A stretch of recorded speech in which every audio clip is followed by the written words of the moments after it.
তুমি ক্ষমতা পায়া আমার স্বার্থ দেবা, আমার ব্যবসার অনুকূলে পরিবেশ সৃষ্টি করে দিবা।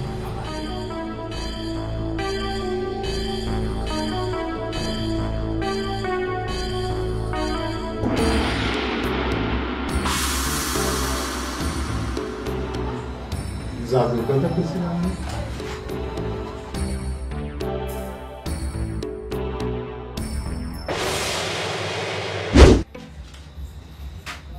আপনার গরিব বন্ধু মুখোশ তো খুলে পড়লো সর্দার সাহেব। আমি তো মুখোশ পরে কোনো কাম করি না যাও আর কি।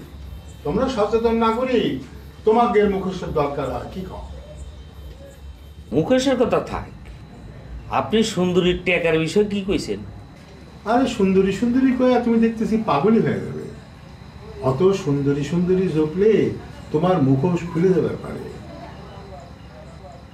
গরিবের কথা বাদ দাও, তোমার সাথে আমি কিছু কামের কথা কই। গরিবের বাইরে আমার কোনো কথা নাই।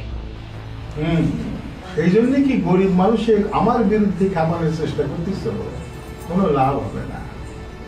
গরিব মানুষ কোনোদিন এক হতে পারবে না। এই যে তোমার আমার এত খারাপ সম্পর্ক, এটা ভালো হতে কিন্তু ওয়ান টু দ্বারা। শোনেন, আপনি যেভাবে জুলুম শুরু করেছেন তাতে সব গরিব মানুষ যদি একজোট হয়ে যায় তাহলে আপনার কিন্তু বিপদ আছে কয়েকটা। গরিব মানুষের কথা বাদ দেওয়া তো। শুনলাম তুমি নাকি ইলেকশন করতেছ, টাকা জোগাড় আছে তো? ইলেকশনের খবর জানো তো? তোমার কইলাম না আমাদের এক হতেই বেশি সময় লাগে না, জাদুর মতো কাম হয়ে যায়। কি খবর চাচ্ছেন? কিছুই কইবে চাই না, কইবে চাই তোমার ইলেকশনের সব খরচ আমার। নিজেকে খুব চালাক মনে করেন সর্দার সাহেব। আপনি সুন্দরীর মতো আমাকে আপনার সুদের জালে আটকাইবার চান।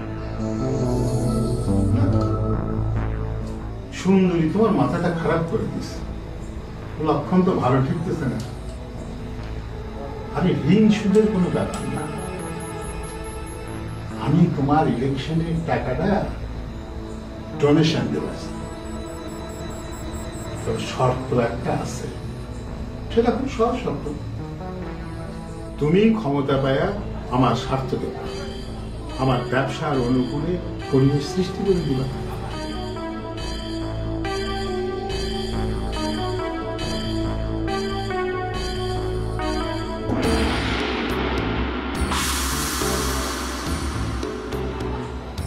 জাদুর কথা বলছিলাম না?